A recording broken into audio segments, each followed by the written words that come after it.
नमस्कार। एक दुखद समाचार और दुखद समाचार जो भी समय में देख रहे हो, ओम शांति जरूर लिखिएगा। ये सेना का एक जवान है जिसकी जान चली गई है। उन्होंने बताया जा रहा है कि खुद को गोली मारी है और सुसाइड नोट में महिला पर ब्लैकमेल करने का आरोप भी लगाया है। जरूरी नहीं कि महिलाएं ही प्रताड़ित होती हैं, पुरुष भी प्रताड़ित होती है, जिसकी जो खबर हम आपके सामने जिसकी मिसाल ला रहे हैं।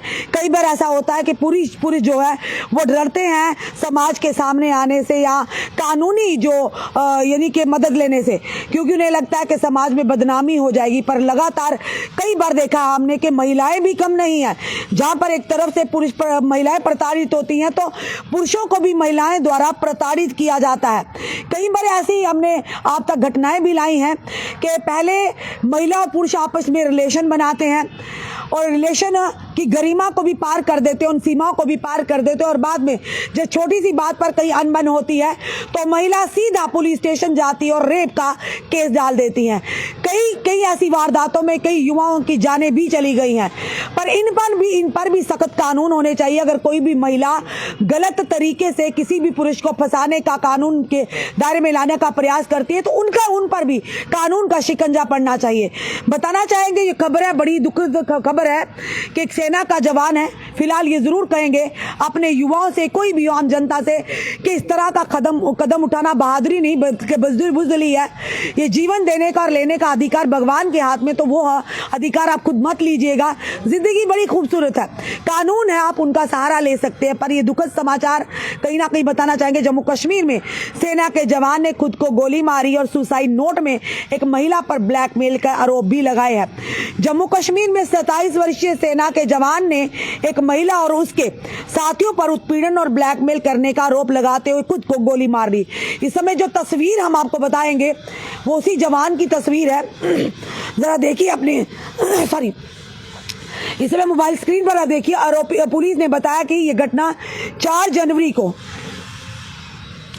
कश्मीर के पुंछ में हुई है। जवान की पहचान जयपुर के अमरसर गांव निवासी कृष्ण कुमार यादव के रूप में हुई है। अपने सुसाइड नोट में यादव ने 2 साल पहले हुई एक घटना का जिक्र किया और तब से वह उसे परेशान कर रहा है।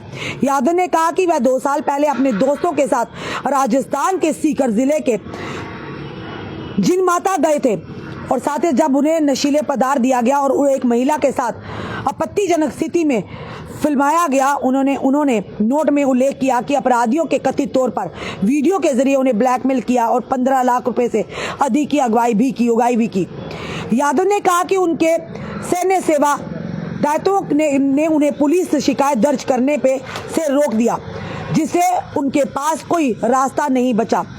इस बीच यादव के परिवार ने उनका अंतिम संस्कार करने से इनकार कर दिया है और उनके नोट में नामित लोगों की गिरफ्तारी की मांग भी की है।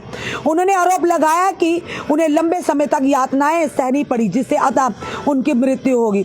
विकास की पुष्टि करते हुए वरिष्ठ पुलिस अधिकारी मुकेश चौधरी ने कहा कि यादव का शव पोस्टमार्टम के बाद मंगलवार को उनके गांव में भेज दिया गया। परिवार की शिकायत के बाद अमृतसर थाने में आरोपी के खिलाफ मामला दर्ज किया है। परिवार ने पुलिस से आग्रह किया है कि अपराधियों को सजा से ना छोड़ा जाए। ये पहली बार नहीं हुआ, कई बार हम इस तरह की घटनाएं आप तक लाते हैं। माना महिलाओं के लिए बड़े सख्त कानून है, महिलाओं को कानून की सहायता भी मिल जाती है, महिलाओं के लिए वुमेन सेल भी बने हैं। पर अगर वही बात करें, उसी समाज में पुरुष भी प्रताड़ित होते हैं तो उनके लिए क्या प्रावधान निकाले गए हैं।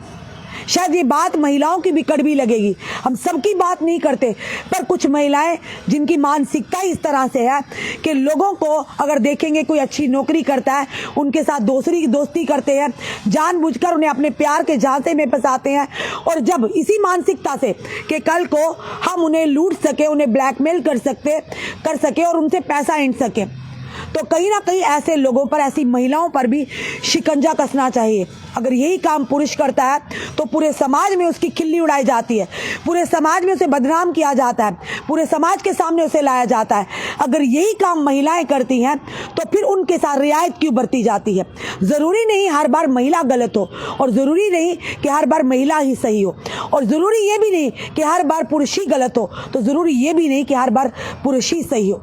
तो ये ज़रूर कहेंगे कि ये 50-50 का जो रेशो चल रहा है या 50-70 का चल रहा है, ये मत सोचिए कि महिलाएं हर जगह सही होती है, और ये भी नहीं हम कह सकते पुरुष भी हर जगह गलत हो सकते हैं। पर इस तरह की चीज़ें कहीं ना कहीं सोचने पर मजबूर कर देती हैं कि समाज पे महिलाओं के लिए कानून बने हैं, महिलाओं के लिए बड़ी सारी स्कीम्स भी बनी है, पर वहीं पर पुरुषों के लिए क्या है कि अगर छोटी सी अगर बात होती है, अगर महिला का किसी के साथ भी रिलेशन बनता है, तो हम बार बार अपनी बहन बेटियों से भी कहते हैं कि रिश्तों की मर्यादा को मत लांघिए। जब आप रिश्तों की मर्यादा को लांघेंगे तो आपके साथ गलत चीज़ें होंगी, आप परेशानियों में आएंगे, आप ही नहीं बल्कि आपका परिवार भी। और पुरुषों से भी कहेंगे सोच समझ कर रिश्ते बनाइएगा, किसी के साथ झूठे वायदे मत कीजिएगा। आप ये नहीं जानते कि अगर कोई जिसके साथ आप रिलेशन बनाने जा रहे हैं उनकी मानसिकता क्या है, वो क्या सोचकर आपके साथ रिश्ता बना रहे हैं। तो फिलहाल ये ज़रूर कहेंगे एक जवान की जान गई है, देश की सेना का नुकसान है, उनके परिवार का नुकसान है, हमारा नुकसान है, आपका नुकसान है। ऐसा होना नहीं चाहिए। Suicide is not a solution. कोई भी हो, अपना जीवन को समाप्त करने का अधिकार आपके पास नहीं है। जिसने आपको पैदा किया, दुनिया में लाया, उस भगवान ने, उस ऊपर वाले ने, तो वो अधिकार उसी के पास रहने दीजिएगा।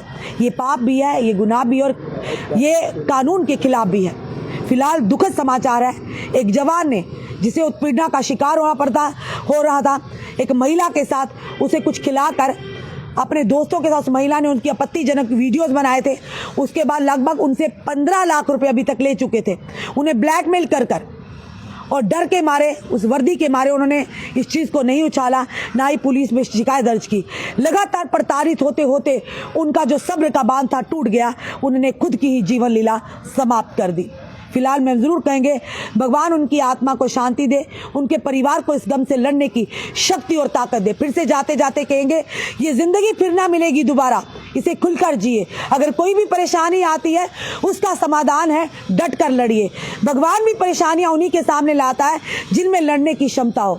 तो सुसाइड का रास्ता मत अपनाइए। ये ज़िंदगी सिर्फ आपकी नहीं है, आपके साथ जुड़े आपके परिवार की है, आपके माता पिता की है, जिन्होंने जाने कितने सपने आपके भविष्य के संजोए होंगे। आप उनके बुढ़ापे की लाठी हैं, तो उस लाठी से उन्हें वंचित मत कीजिए। फिलहाल आप लोग भी 2 शब्द ज़रूर लिखिएगा और इस वीडियो को